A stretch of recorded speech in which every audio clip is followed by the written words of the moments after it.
Welcome to Huddle Up with Matias Bueno. I'm very excited to say that today's guest is one of the most entertaining personalities on social media, on television. This man has done incredible things to represent the city of Winnipeg with our very own TSN here in Canada, working with Bar Down as a digital content creator, big Winnipeg Jets fan. Patrick Laine, fan, unfortunately now he's moved on from our fair city. Big Back to the Future guy. It is none other than Jesse Pollock. Brother, welcome to the show. I'm so glad to have you on, man. It's been a bit of time, but here we are. Thank you for being here, man. What an introduction. That was incredible. Love the Back to the Future shout out. If anyone hasn't seen Back to the Future, watch it right now. All three of them, although the first two are way better than the third one, in my opinion. And yeah, I'm happy to be here. Thanks, Matias. I see you got the Pulp Fiction poster in the background. You got the Heritage Classic jersey rocking as well in the background. I got the 90s one. You're a big Winnipeg Jets guy, but a question has been burning in my mind since knowing how great your passion has been for our team. The Jets didn't always exist during my lifetime. And when they did during yours, it was when you were a very, very young infant. So during the time that the Winnipeg Jets were away from our city, who was your favorite hockey team? Did you follow the NHL, or was it always just in the hopes that we would eventually get the call at 3 o'clock on a May afternoon in St. Paul's High School that an alumnus of the school would bring the Jets back to Winnipeg? I've been getting asked this question a lot, Matias, lately. And you don't really ever feel the same attachment to a team unless they're from your city. It's unlike anything else, but I always had a soft spot for the Washington Capitals because I'm a big Ovi guy. I always loved those teams. And I was getting a little nervous. I was like, oh my goodness, are the Jets going to play the Capitals in the Cup? Like, are we going to be the ones to spoil Ovi's Stanley Cup party, which I would have, obviously taken. But yeah, probably the Capitals. I always had a soft spot for the Canadians. My mom is from Montreal. And I mean, when I was way younger, I'd have to watch Leafs games on Saturday night. So I guess I kind of liked them at first, but then I started to despise them and still despise them. How the turntables, as they say. And with people from Winnipeg, I think we've honestly developed some of the most unique character for fans in the NHL. Let that just be known right now. The fact, and maybe besides Quebec fans, obviously we'll have to keep that on pause until or unless the Nordiques come back. But the Jets had to witness the death of their franchise and a resurrection 15 years later, which might never have come. The Thrashers, they are the alley-oop to Canadian franchises, giving birth to the Calgary Flames as well as the Winnipeg Jets. Us Winnipeggers had to watch the Manitoba Moose, not to throw any shade at them because they're one of the great AHL franchises. But there was a lot of people I knew growing up who their favorite team was the Moose because that was the best professional hockey we had. And there was no alternative. Yeah, there's the people that eventually jumped on the Toronto bandwagon, or now at Winnipeg Jets games here at Canada Life Center, you always see a lot of people with Toronto jerseys. But what did it mean to see the Winnipeg Jets come back? Take me through a play-by-play of that day, because I'm sure that you were super stoked and were jumping up and down because that is a day that a lot of people in Winnipeg didn't know if it would ever come. So I was actually in art class at St. Paul's when they made the announcement. And I asked my teacher, Mr. Adair, if I could go home early with two of my buddies. And he actually let us do it, which is like pretty unheard of for St. Paul's. And we go home, and I remember the announcement, watching it on TV, and I freaked out. Like I couldn't believe it. Like my life, like this, like such a void in my life is being filled right now. So my brother and I went and got not body paint, but actual paint, acrylic paint, painted our bodies. It was cold that night. I think it was below zero. And we went to the Forks, painted. I have a picture of it. And it was just absolute chaos. Like, people just partying so hard in the middle of the street at Portage in Maine. And it was, you just realize like your life is never going to be the same as it once was, as nuts as that sounds. Like, you're going to finally know what it means. You're going to know what it feels like to have a team that you so dearly care about, that it actually consumes your entire life. And for me, years later, the Jets literally consumed my entire life. No shade at the Bombers either, or the Moose, or the Gold Eyes. I love all those squads and respect them. But I mean, the Jets are a different story. As someone who grew up a hockey player, and right around the time, it would have been right around the age where some players who I'd even played against as kids were like starting to enter the league. It's very cool experience. So yeah, it's awesome. Got to watch them play live and unforgettable. The Winnipeg Jets returning to the NHL is definitely one of the most beloved comeback stories, I think, in the history of the league. To be honest, I don't know if there's anyone that comes close to it. I mean, like I mentioned before, the Nordiques, but I mean, they still at least have the Montreal Canadiens. I know obviously there's a huge rivalry between people from Quebec City and Montreal, but in Manitoba, there's nothing. And even Saskatchewan, like the amount of people from Saskatchewan who have to kind of pony up and cheer for Winnipeg because of that geographic proximity is crazy. You'd think the rivalry between Winnipeg and Saskatchewan and everything stops because of the Winnipeg Jets. It's a based moment. And when they first came back, obviously they weren't able to win the first game they played of the season. But once they got that first win, I remember people talking about it at school. The first Jersey Day was just a Winnipeg Jets festival. That's what it was, a fan festival at St. Paul's, especially with all the connections the school has to the franchise and have had since they've gone on, the years have passed.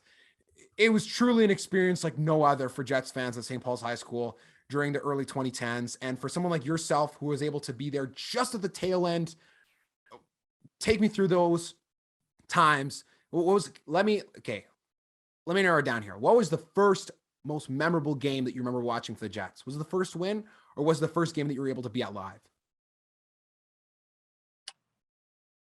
That's a good question, man. Lots of memorable games. Unfortunately, I didn't get to go to any playoff games either, but probably the first game is always a memorable one. I don't know. It's tough. I mean, watching the first game outside, I remember at the Forks, I believe it was at the Forks against Montreal, was just crazy. I remember Nick Antropov scored that first goal. That's probably one of the most memorable moments I have as a Jets fan. It's just so crazy to think back on those teams. Like, the Jets have come such a long way. We inherited probably the worst roster imaginable. I remember like Kyle Wellwood was like our best player. It was just insane, or one of our best players. Like, what? Uh but yeah, I mean, Jets games were always the most memorable when I could go with my dad, because I love going to those games with my dad. Uh, and I remember seeing Ovechkin play for the first time actually when Washington came to town, because we were in that division, right? And that was very memorable for me. I love Alex Ovechkin. Just seeing him play in Winnipeg was totally surreal. So yeah, just a bunch of memorable ones in the past. But the most memorable Jets game I've ever been to actually was probably in Toronto, when it was the last game I went to before COVID, and the Leafs played the Jets, obviously, and Patrick Laine in the shootout, just for whatever reason, just blasted a wrist shot from the top of the circle and sniped. And it was just incredible. I can only imagine the decibel levels that would have been had in the section where you're sitting at Scotiabank Arena, because the rest of the arena would have been silent. But there's nothing like watching your team play on the road. To be honest, I think that's one of my favorite experiences in all of pro sports. Like, yeah, you watch at home. There's nothing like hearing everyone scream at once. I know the Canada versus Panama game yesterday was just electric. But when you're on the road and you're the only crazy nut yelling at the top of your lungs in the stadium, that's what makes it so worthwhile to me. Like, yeah, losing sucks, but craving that one chance that you get to see your team stun the world on the road, especially if one of your favorite players scores a winning goal or scores a goal. It's just, that is like the ultimate hit of dopamine to me. Well, let me tell you, I wasn't stunned at all, because I expected the Jets to win that game. I was actually sitting right behind Paul Maurice's nephew, so we were having a good time all game together. And yeah, I mean, especially with Leafs fans, like, they can wear it. Like, screw them. No, I'm kidding. Uh, Leafs fans are very passionate about their team, and it's just nice to get a win again over them for sure. Of course. And I mean, if we're sitting here in 50 years and the Jets haven't won any Stanley Cups, and we'll probably understand the bitterness that they felt during this present time, all those years later. Mind you, Toronto might not even still have a Stanley Cup by then, so maybe we'll still have that fighting point against them. For sure. So now I want to talk a bit about your career, or I guess your endeavors with Bar Down, because you graduated from St. Paul's and then went to Ryerson to do a very brand new program in sport media. What was it that attracted you to doing that? Was it from your experiences with sports early on? Did you know that you were going to be very good in terms of your personality? Or what was the combination of factors that culminated to you going out to Toronto and building the foundation for what has become a sensational time, being able to show your passion for the Jets and hold your own against all the Toronto Maple Leafs bandwagon jumpers? Fans. Thanks, man. Like I come from a family where like my dad's a lawyer and stuff, and his dad was a lawyer. So I naturally was thinking about pursuing a career in law, and just realized it's not really me. I'm an enthusiastic guy. I need to be out and about, and I need to be getting my energy out. And I just figured that being a lawyer or anything in that field was not really my calling. And I was at a stage where I was ready to leave Winnipeg because I wanted to try something new. I'd been in Winnipeg my whole life, and it was time for a change. So I made the move out to Toronto. I knew I'd always taken a liking to sports. I entered a communications program initially, and then this new program came out the next year, which I eventually transferred into the Ryerson, the Radio and Television for Sport Media program at Ryerson University, which the name of the university is going to be changed.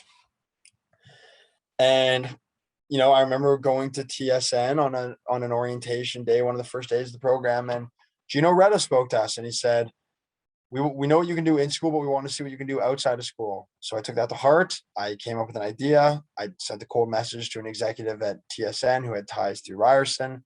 He was an alumnus from the school. He put me in touch with a man by the name of Dave Krixt, and I spoke with Dave, and I thought I was just getting a tour of TSN, if I'm being honest with you, a more in-depth tour. And after I told him the idea that I had, he offered me an internship on the spot, and I said yes without even thinking about it.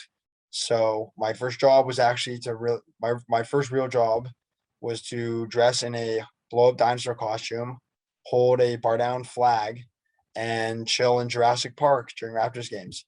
And I think my boss appreciated the fact that I was willing to do anything for content. And then he started to give me more opportunities after that. And it's been a wild, wild ride since. I think one of the most interesting things about being a creative is the fact that you never know where things are going to go. And it's not like you mentioned being a lawyer where it's like, okay, well, you go to school for this amount of time and then you get this job and it pays usually this much and you work at this place and you do these things and you article. And then eventually after X amount of time, then you'll be able to do this and do that and the other. It takes me back to a famous rendition of a speech that Mr. Vireo gave when I was in St. Paul's, talking about all these guys go to St. Paul's and they have all these great opportunities and the world at their feet. And this is what they do. They end up getting an average job, live an average life, build a castle in tuxedo and die. What the hell? And he would always say that to us. And I would always laugh, but then think about it as time went on. I was like, you know what? He's right. Why would you just go do the most conventional thing and die without making any impact and not making waves?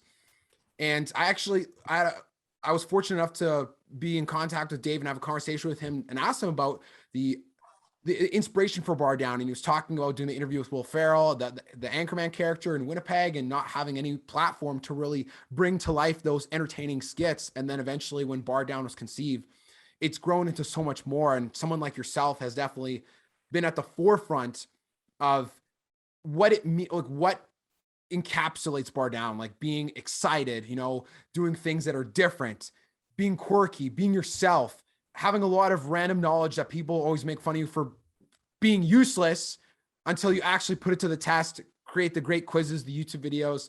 I always felt like whenever I watch them, I'm like, wow, these guys get it because they know that they can put their knowledge that seems random and arbitrary to the test, and it can gain a lot of views and people are really entertained by it. And I think that's part of what makes content so compelling, is when it's relatable, right? And I think that's what has made you so successful and all the other guys and girls from Bar Down so successful, is the relatability of the content.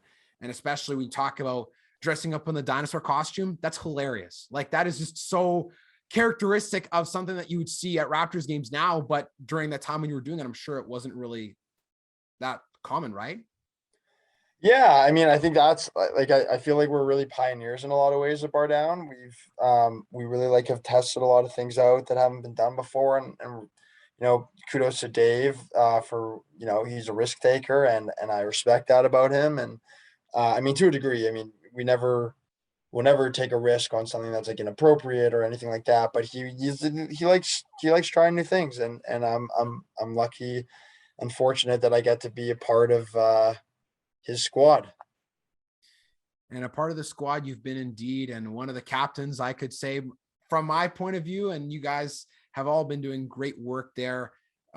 It's really just grown into something that's truly tremendous. But I must know, like growing up as a kid, did you ever envision all the classic stereotypes? Growing up playing hockey and all the going out to eat on the road, or the conversations on the bus, or the kinds of movies you guys would watch, all these sorts of things. Did you ever think that it would come to fruition in something like making videos on YouTube and making videos on TikTok about it? No, but I'm not surprised because I'm a goofy guy who has a goofy personality, and all my friends know that this is me. When you see me, when you see me in these videos, like this is who I am. Like I'm pretty genuine in my work, and it's funny because when I was younger, I had hockey coaches who they played their favorites, guys who they thought they were the best on the team and were nicer to them, even outside of the rink. I remember it all. And now, I mean, I'm the one who ends up making a career in hockey, kind of. But that doesn't change the fact that I'm a huge duster. Um, so it's just funny how like I don't think anyone expected me to have a job in hockey, at least as a player, but it's just funny how things work out. It was always super funny how things work out, and especially when you think about some of the players you've been able to interact with. And I remember I'm not sure if it was the All-Star game when you had like the mustache and like the, Yeah, the the hat and the suit, and you were like, I think you're interviewing David Pasternak and a few other guys, like, oh, who's the biggest beauty you've ever played against? All those yeah, sorts of things, I think, is what makes, like, obviously there's things about hockey culture that we definitely don't enjoy, but I think some of the things that should be brought to light are those very colloquial conversations that really just bring out the smiles and the fun in all the players. definitely, man. Matthias, you're very well spoken, by the way. You're doing a great job. No, I appreciate that, man. I've And no definitely worries. spent a No lot of worries. years, wondering if I was good at talking during St. Paul's, like, oh, I can't do debate or this and that and the other. And then as time went on, I was like, well, people have always told my brothers and I, we don't shut up. So might as well put it to good use. And I've all these random stats and knowledge that people always say, you should go on Jeopardy. And I was like, well, maybe if I could be called in as like a celebrity for an answer on Jeopardy when they say things like, oh, recently, actually last week, Buddy sent me a clip on Jeopardy of the category was, I think it was NFL teams or something like that. And it was like, this team down in Duval County is where you can see the main man, Trevor Lawrence, play. And immediately I was like jumping through my phone trying to be like, Jacksonville Jaguars, before I can even finish the sentence. And whenever I see people just blank on those questions, that's what gives me gray hairs. And especially the one thing I will commend the person who answered the question was, she was like, who are the Detroit Lions? I'm like, close, same family of animals, different city, and a lot brighter and a lot more sunshine and a lot less smell of smokestacks like in Detroit. So Huh. those are the kinds of things I think that make content compelling. You talk about how crazy you go for Winnipeg Jets games and all the things you do, and some people are like, oh, is this guy putting on an act? I'm like, no, man, like this, it's really who he is. And I think that's what's really commendable, is the fact you're willing to put yourself out there like that, and people don't question it, because it's how many people put themselves out there like that. Thanks, man. And yeah, the spit that you see that goes into my camera phone when I'm yelling, it's real. That ain't fake. What are the top 5 moments that you've just gone the craziest for any sport? It doesn't have to be, it's not limited to NHL, because for people like you and me who can remember going so crazy that you almost pass out from excitement and from yelling, you've got to have memories of which ones are the most iconic to you. So which ones are they? I mean, the golden goal was obviously insane. Um, I just remember just going absolutely nuts when that happened. Oh, a bunch. I mean, the Jets winning game 7 against Nashville was just crazy. Um, and we had an overtime winner that series as well. So that was just a lot of fun. Trying to think, man. Malcolm Butler's interception was insane. I mean, and probably like, you know, Ealer scoring last year was just insane. That one was crazy too. Um, I don't know, the first time the Jets made the playoffs, I was really pumped too. Tough to say. I'd have to think on that a little more. I definitely know from, I think it was once Edmonton had been swept by Winnipeg, that just, it brings the life out of you. And honestly, for someone like myself, whenever I watch sports games, people are like, man, why do you go so crazy? Or you don't have to yell that loud. And I was like, there's something inside of you. I'm sure that you could probably relate to this. When you watch something as a kid, or when there's something that's implanted in you in terms of a love for a team, and after the years of brewing, where it comes to people make fun of you, or where you're not sure if they're going to win or whatever, and then once it actually comes to the surface, I think just the reaction is almost like it's automatically programmed. You can't even really control it. I mean, obviously you could if you really wanted to, but like the reaction is not made up. It's a reflex. And I think that's what makes it that much more amazing to watch, to be honest. For sure, man. I couldn't agree more. Thanks.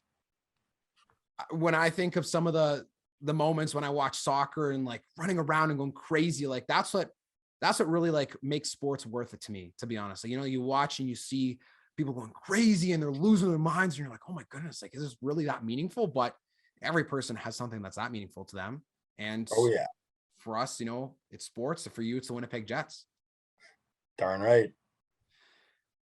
Who are the top 5 biggest beauties that you've ever had the chance to interact with, as who are NHL players? It is, can be past and present, doesn't have to be guys that are still playing. Good question. Um, David Pastrnak for sure. He was just a massive beauty. David Riddich, really good guy. Really like him. I've had some funny experiences with Mark Scheifele, so I figure I should throw him on the list. Teemu Selanne, because he's my boy, and I felt his face one time. You can watch it on Bar Down. And the last one.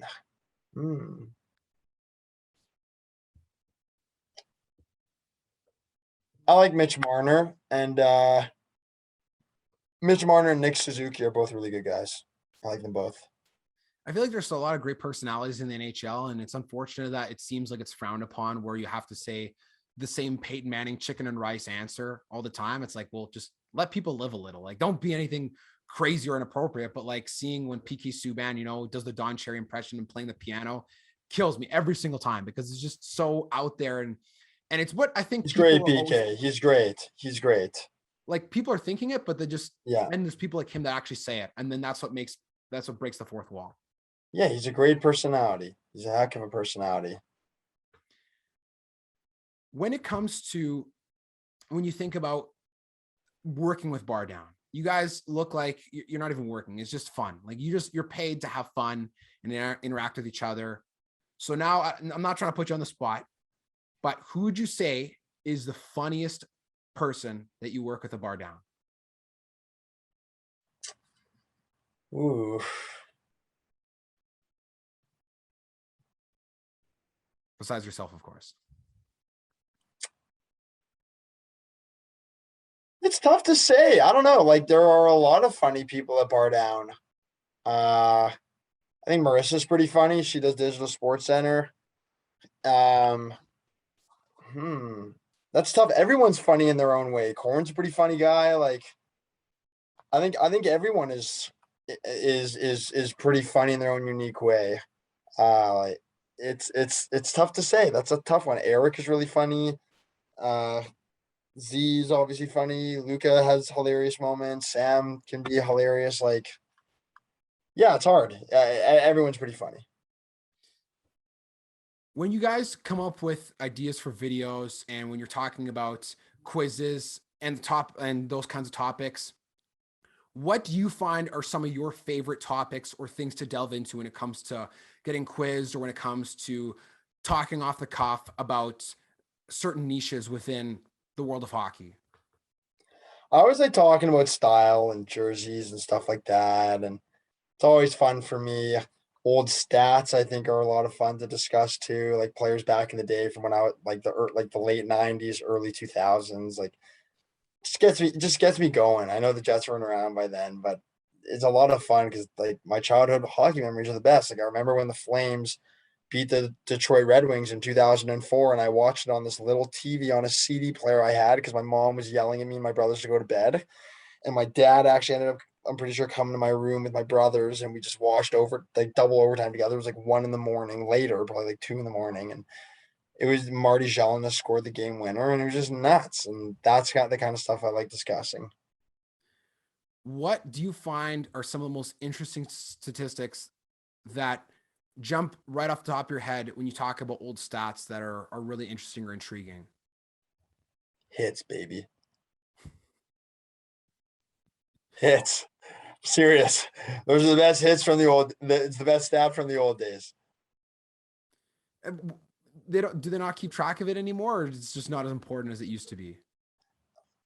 I don't know, just like back in the day. Think about how much fun hockey was. Like there were so many hits. The league was in a different place back then, and now I don't know. I feel like it's not as big a part of the game, but just like looking at old stats, I always think that's kind of funny to see.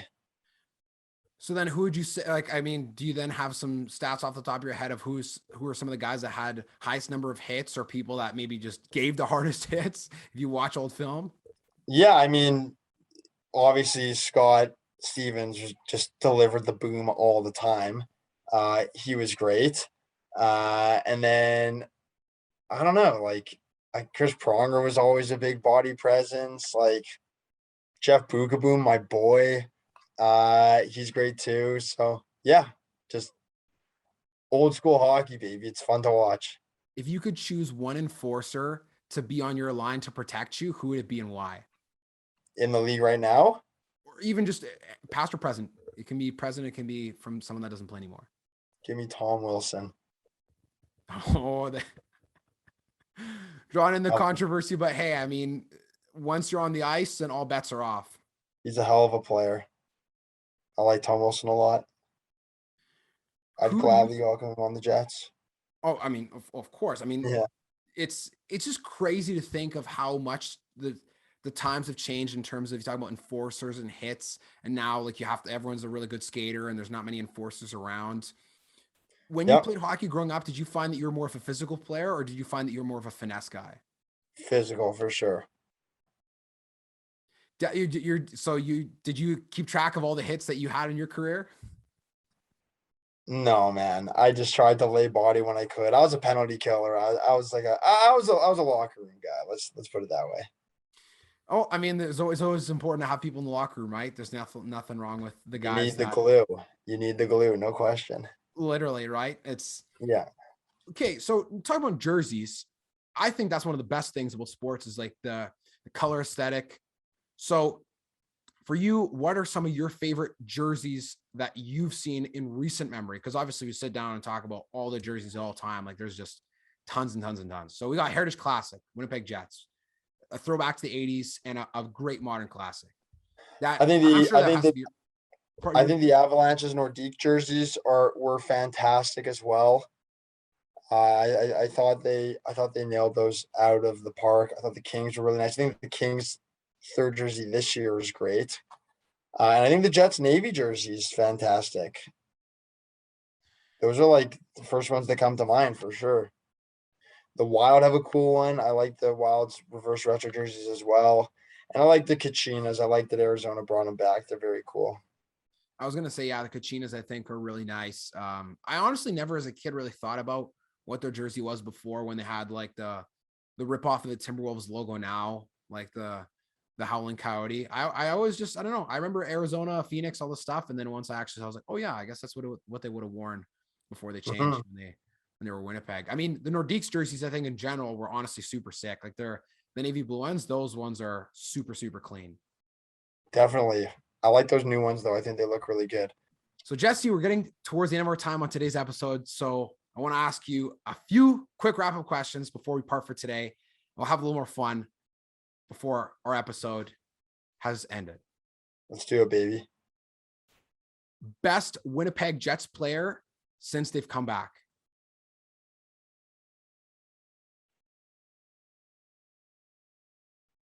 Patrick Laine. Got to stick up for your boy. Got to stick up for him. I respect it. I respect it. Who's has the ugliest jersey in the NHL in the last 10 years? First one that comes to your mind, just the worst. If those Islanders, their jerseys were in the last 10 years, I don't know, it may have been earlier, but that one that looks like an inline jersey is just horrible. Ugliest jersey ever. Like, should never have happened in the first place. And the mustard, I don't know, the mustard national ones or whatever. Who do you think is the best coach in the NHL besides Paul Maurice, of course? Well, I don't think Paul Maurice is the best coach in the NHL at all, actually. Tough to go against John Cooper right now. And if there was one NHL Barry Trotz. I'm going to say Trotz. I mean, yeah, you got to respect the Yeah. Brandon product, you know, on the Bison Hockey Hall of Fame there. Yeah. Always got to throw it back to Winnipeg. The final question is, if there was one player in the NHL that you could hang out with for one whole day, do whatever you guys wanted, money was not an issue, who would it be and what would you do? Alex Ovechkin, and I would just crush beers and a great meal with him and probably hit the ODR with him. I think that sounds like as good a day as any with someone that like who's a legend like Alex Ovechkin. And Jesse, with that, I want to thank you for having been on today's episode, man. It was a great pleasure. I'm so glad that we're able to talk puck and to really dive into what makes us Winnipeggers unique and what makes us very gritty. Thanks, Matthias. Thanks for having me, man. All the best. We'll be in touch. All right. And thank you for listening to today's episode with digital content creator from Bar Down, Jesse Pollock.